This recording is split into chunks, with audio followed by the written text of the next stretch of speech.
So now I'm going to invite you to challenge your self-talk. This voice in your head could gabble on for hours. Without being observed, it will just go on and on and on.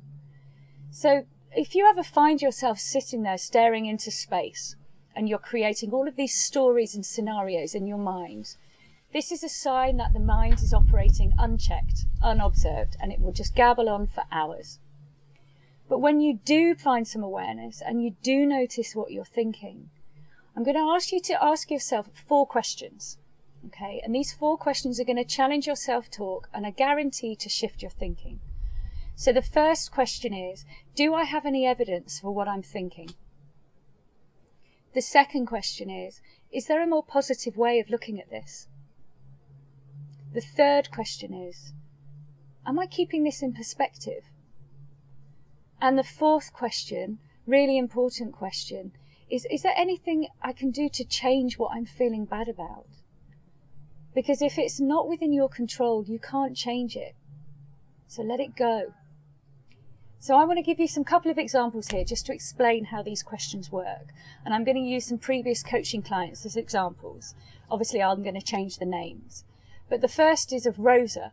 And Rosa was feeling really bad because she was upset.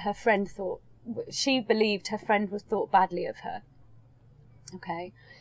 And she had no evidence for it. So I said, Rosa, do you have any evidence for what you're thinking? And she said, well, no, but I believe it to be true. And I said, well, has your friend said anything? And she said, no, actually, I don't have any evidence for this. And then I asked her the second question, is there a more positive way of looking at this? And she said to me, well, we've been really good friends for a long time. So actually, if there is anything wrong, I could ask her about it. But to be fair, I'm making it up in my mind. Which led on to the third question, are you keeping all of this in perspective?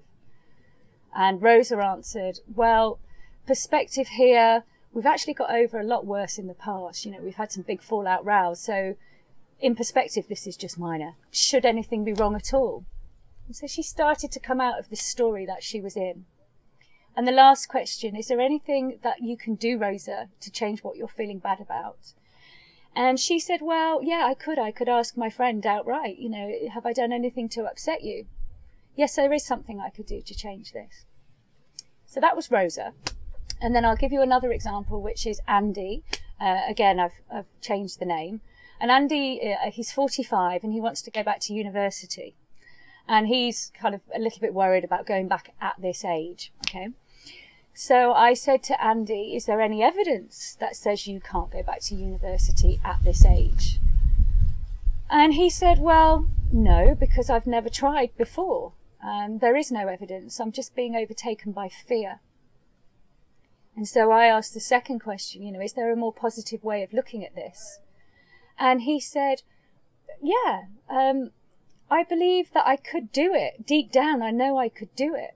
And I've done lots of life-changing things in the past. And I've come out the other side. I've had children. I got married. I've moved town several times.